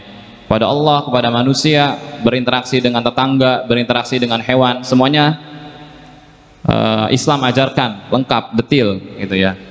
Jadi ini patut kita sama-sama belajar juga sebagai orang tua. Tentu nggak sehari dua hari tadi ya, mungkin akan lama prosesnya, cuman tadi insya Allah hasilnya tidak akan mengecewakan gitu ya.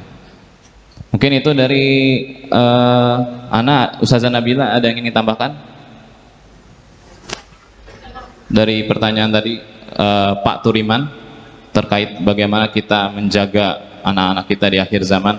Cukup insyaallah. Dari Syekh mungkin sekian, dari cukup, dari ada dua tadi ya, menguatkan manhaj dan meminta pertolongan kepada Allah Subhanahu wa taala. Baik, tersisa satu pertanyaan insyaallah untuk dari akhwat ya, atau dari ibu-ibu, silahkan dipersilahkan.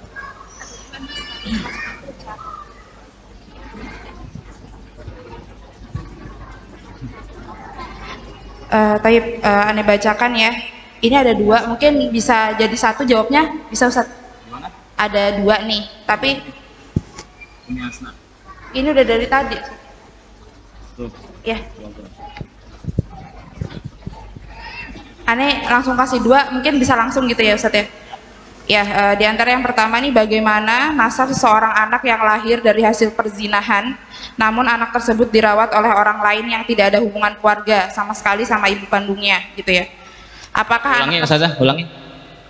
Bagaimana nasab seorang anak dari hasil perzinahan, tapi anak ini ternyata dirawat oleh orang atau keluarga lain gitu yang tidak ada hubungannya sama sekali dengan orang tuanya atau ibunya tadi, dan apakah anak tersebut bisa menjadi anak yang soleh dan bisa melakukan apakah bisa untuk tidak mengulangi kesalahan sebelumnya gitu ya. Terus diantaranya juga bagaimana orang tua itu bisa ikut juga murojaah dan menghafal seperti anak-anak, sedangkan di usia tua ya kan sudah sulit gitu untuk bisa menghafal seperti anak-anak. Itu sih. Baik.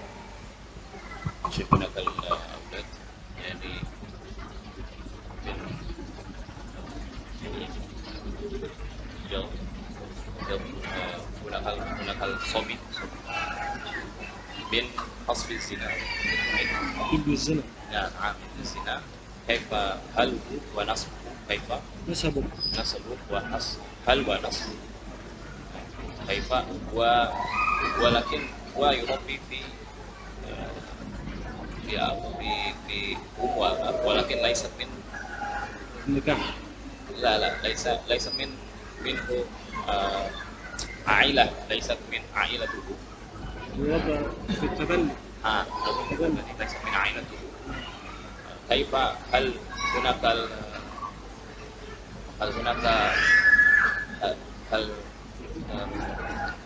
هذا الولد هل سيكون أيضا مثل أبوه وأمه يعني الزنا أو يعني يستطيع أن يكون عباد الرحمن عباد صالحا.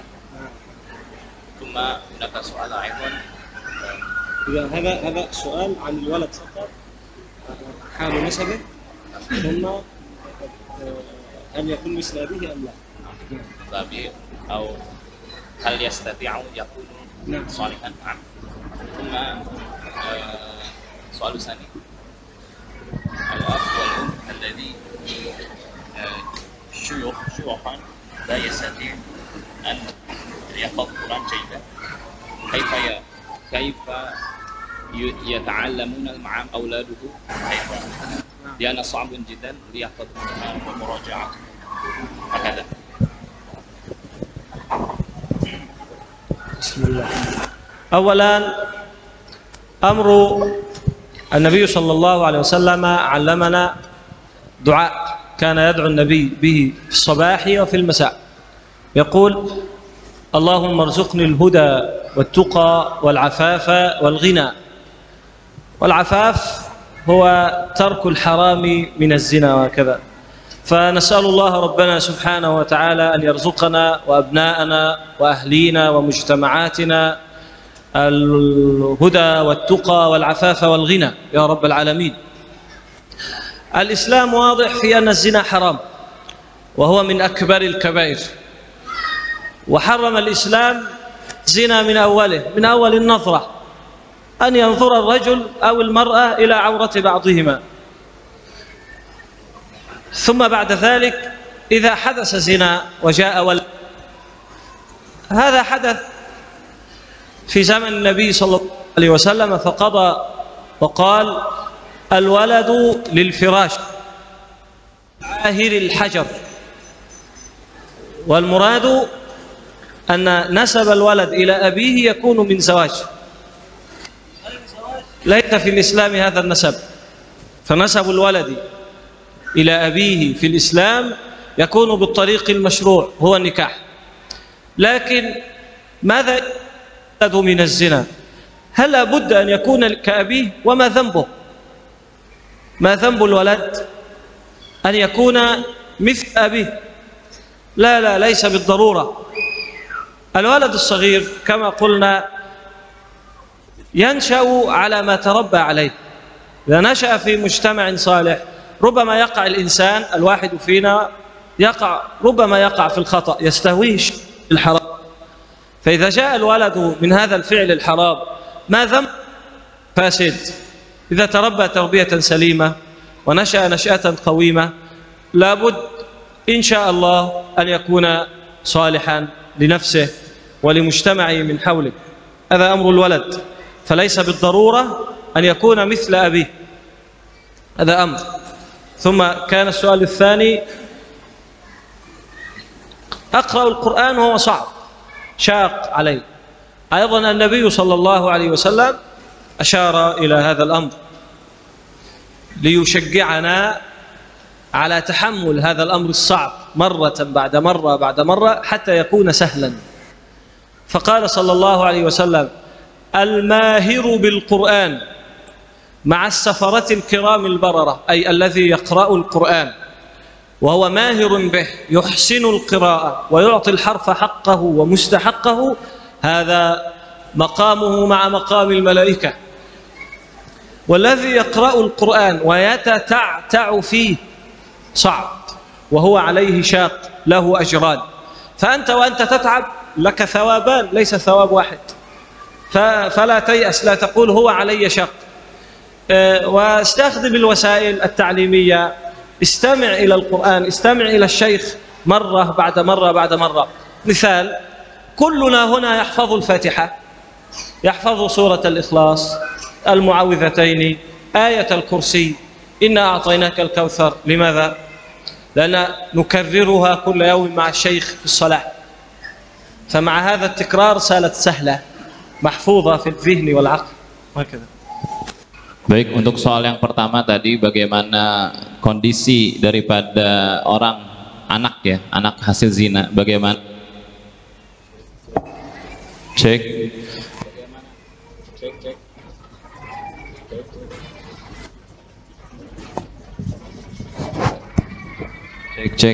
Cek, nah.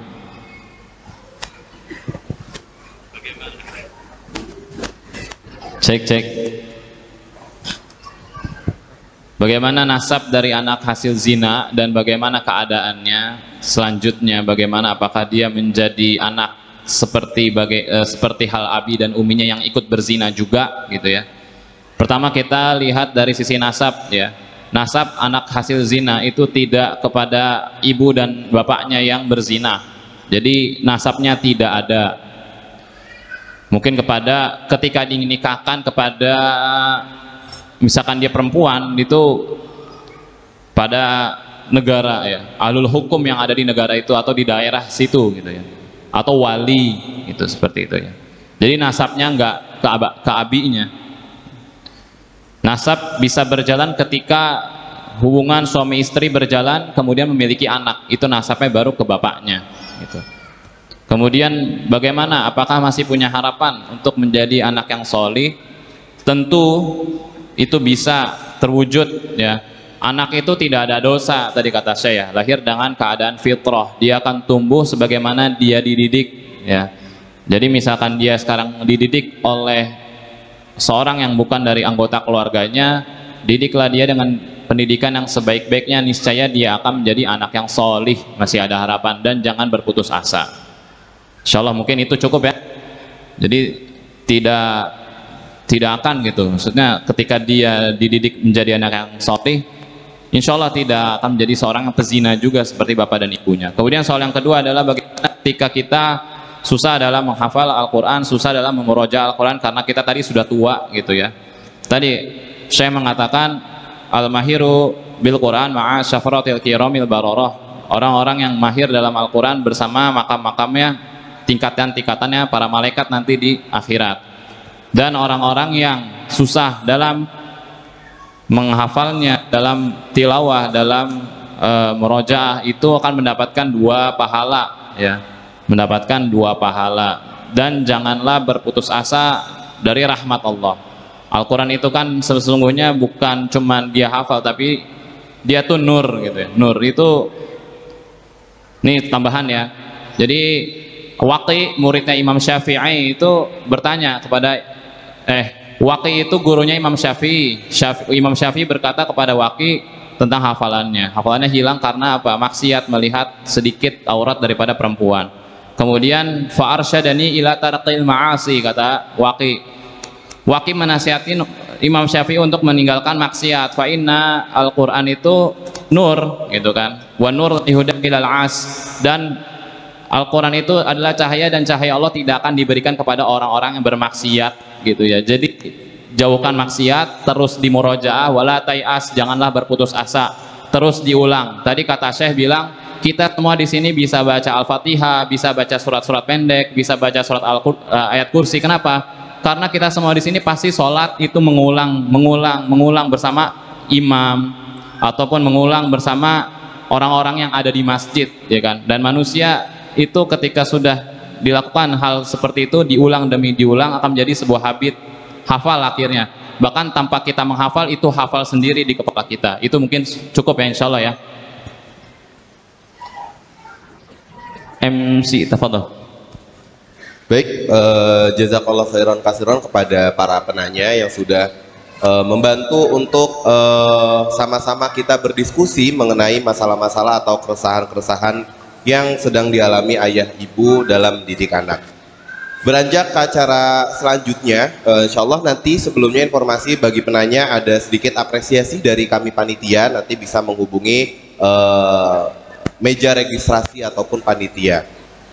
Selanjutnya insya Allah akan ada pemberian cindera mata secara simbolis dari kami panitia, yaitu SD Quran Bekel Hati Al-Hidayah, yang akan diwakili oleh Ustadz Yusuf. Kemudian DKI Masjid An-Nur yang akan diwakili oleh Ustadz Puji Pranoto, atau yang terkait boleh kami persilahkan ke atas panggung untuk memberikan cindera mata secara simbolis.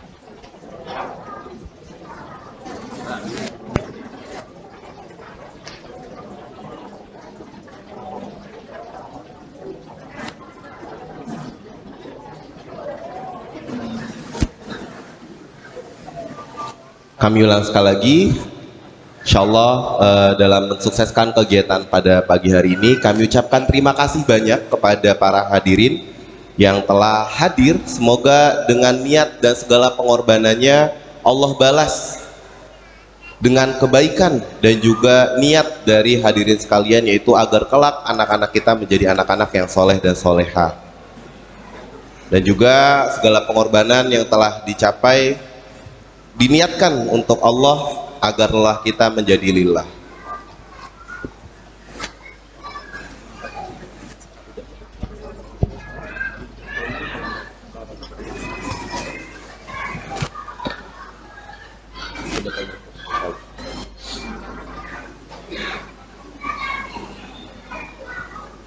Kami ucapkan juga terima kasih banyak kepada para donatur serta muakif dan juga dermawan yang telah ikut mensukseskan acara pada siang hari ini, yaitu yang pertama ada Healing Pikiran dan Jiwa bersama Mesape Travel, Jaga Iman dan Kuatkan Imun dengan Madu Sahabat Hati, hari-hari penuh obsesi karena perut terisi oleh makanan dari Resto Sahabat Hati, ngopi santai penghilang bete hanya di Sahati Cafe.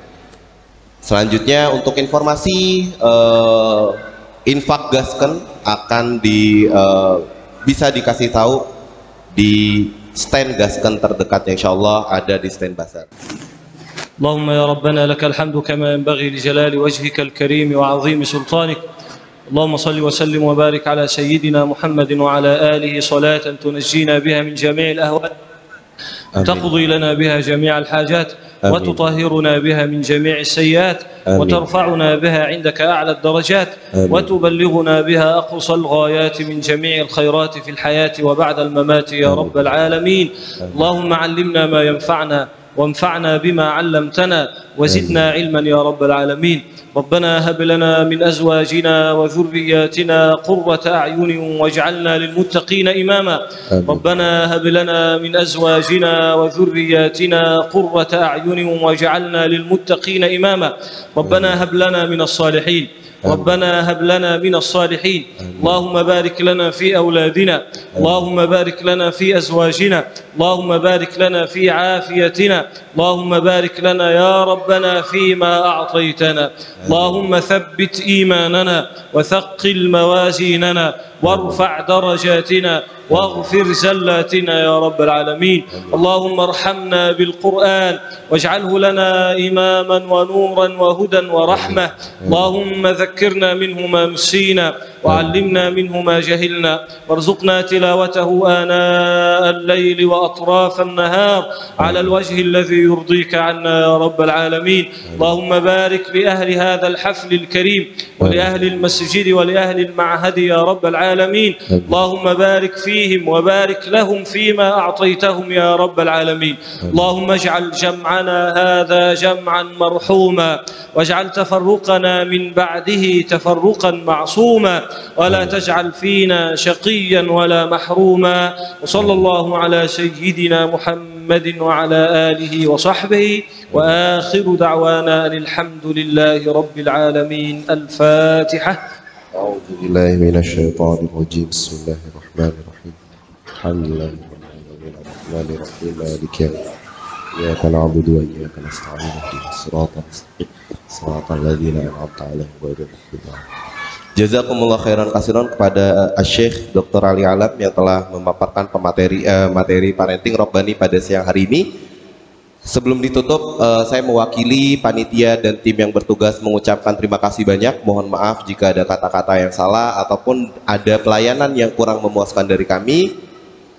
Sebelum ditutup, ada beberapa informasi, yaitu akan ada sesi foto. Yang pertama DKM bersama dengan BPH, kemudian yang kedua panitia Ikhwan, dan yang terakhir Porwal Santri Ikhwan. Seperti itu kurang lebih.